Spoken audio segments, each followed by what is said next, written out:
Bismillahirrahmanirrahim. Assalamualaikum warahmatullahi wabarakatuh. Waalaikumsalam Baik, pada warahmatullahi kesempatan wabarakatuh. malam ini, kami akan melakukan podcast Latsar CPNS dari kelompok 3 Kabupaten Mamuju Tengah tahun 2025. Di mana pada podcast malam ini kita akan mengupas tuntas isu yang tak pernah usai, yakni korupsi.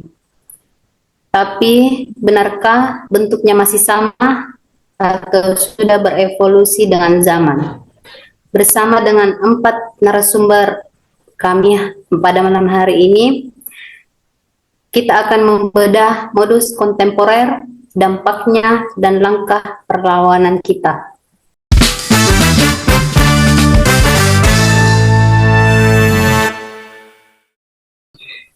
Pada malam hari ini, izinkan saya memperkenalkan diri sebagai moderator podcast malam ini. Perkenalkan, nama saya Siti Aisyah Ibnati dari Dinas Penanaman Modal dan Pelayanan Terpadu Satu Pintu. Narasumber kita pada malam hari ini, yakni pertama dari Bapak Samsari ST dari BKP SDM Mamuju Tengah. Kemudian ada Bapak SIP dari Dinas Perpustakaan.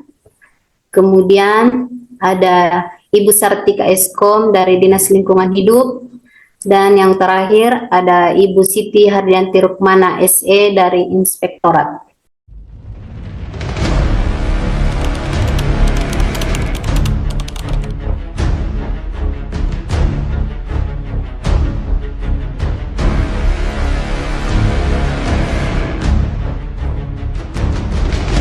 Baik, podcast Latsar CPNS ini kita mulai dari narasumber pertama kita, yakni Ibu Siti Hardianti Rukmana SE dari Inspektorat. Oke, Ibu Siti Hardianti Rukmana SE, kasus korupsi seperti apa yang sedang mencolok belakangan ini? Ibu Siti Aisyah, seperti yang kita ketahui bersama bahwa korupsi itu tidak ada habisnya. Dan sekarang itu trennya bergeser ke digital dan sangat tersembunyi.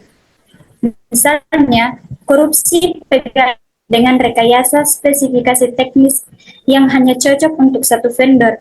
Lalu, skema markup dalam proyek digitalisasi seperti pembuatan aplikasi yang harganya tidak wajar. Baru-baru ini juga terungkap modus suap di dompet digital atau cryptocurrency yang sulit dilacak. Baik, terima kasih Ibu Siti Hardianti Rukmana SE dari Inspektorat. Selanjutnya saya persilakan kepada Bapak Samsari ST dari BKP SDM. Dari sisi hukum, apakah modus-modus seperti ini sudah dapat dijangkau oleh regulasi kita? Silakan Bapak. Atas kesih hukum, secara substansi Undang-Undang Tipikor sudah cukup komprehensif ya. Tantangannya adalah pembuktiannya. Transaksi digital meninggalkan jejak yang membutuhkan keahlian teknis tinggi untuk membongkarnya. Harus beradaptasi cepat dalam hal tersebut. Terima kasih. Terima kasih Bapak Samsar ST dari BKP SDM. Selanjutnya kepada Ibu Sartika Eskom dari Dinas Lingkungan Hidup. Ibu, banyak yang bilang itu kan uang negara.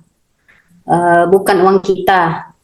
Sebenarnya apa dampak real korupsi modus baru ini bagi perekonomian rakyat kecil? Silakan Ibu. Baik Bu, dampaknya sangat besar. Anggaran yang seharusnya untuk membangun infrastruktur digital seperti perluasan akses internet di daerah terpencil sangat jadinya menyusut. Dana untuk program sosial seperti bantuan pupuk atau sembako murah yang dikorupsi melalui sistem digital langsung merugikan petani dan masyarakat miskin. Ini bukan hanya kerugian material, tapi juga menghambat daya saing bangsa. Terima kasih kepada Ibu Sartika Eskom dari Dinas Lingkungan Hidup. Selanjutnya untuk Bapak Rudiansyah SIP dari Dinas Perpustakaan. Dari sisi masyarakat, Bapak, bagaimana reaksi yang Anda lihat? Silakan. Baik, terima kasih atas kesempatannya. Ada kecemasan dan kelelahan sosial. Masyarakat melihat korupsi masih terjadi meski dengan janji reformasi.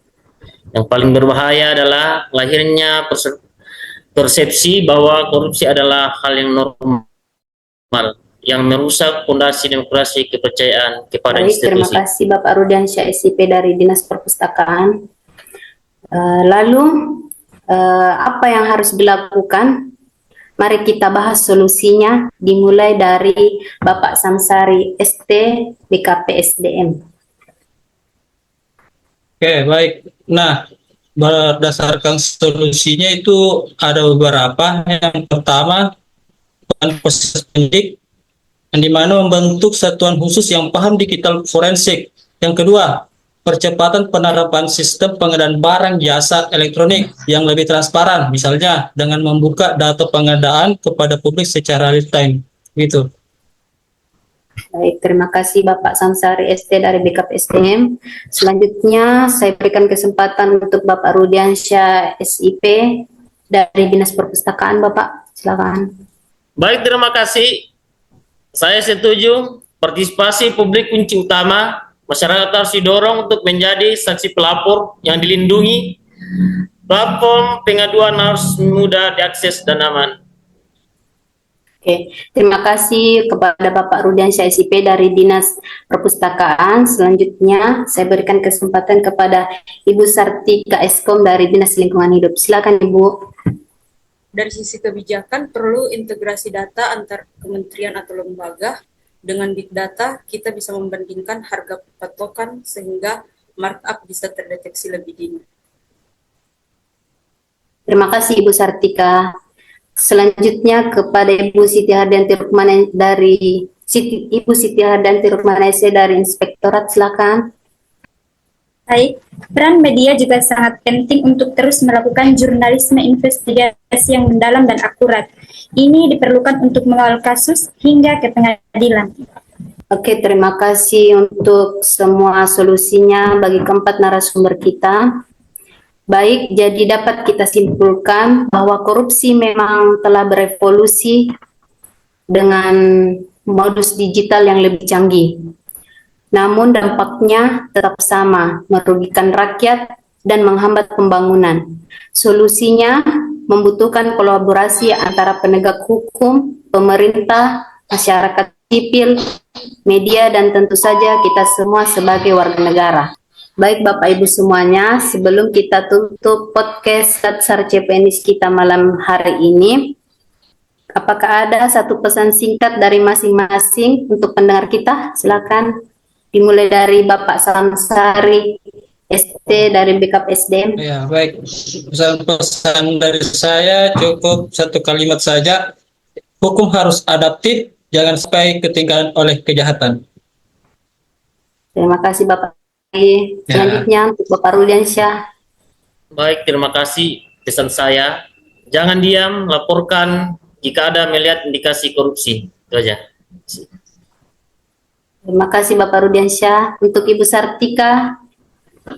Kalau dari saya, korupsi adalah penyakit yang memperlambat pertumbuhan ekonomi kita semua. Seperti itu, Bu.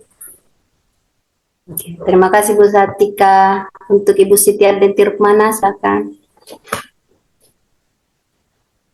Mari bersama jaga semangat untuk mengawal uang rakyat.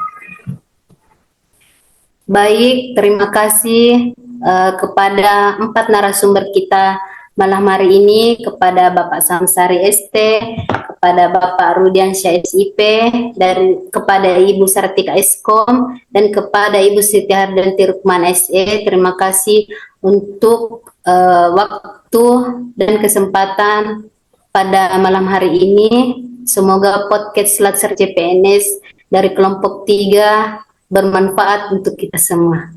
Ya. Terima kasih telah meluangkan waktu. Korupsi bukanlah takdir, lawan dengan cara kita masing-masing. Sampai jumpa di kesempatan berikutnya. Salam anti korupsi. Salam anti korupsi. Sik.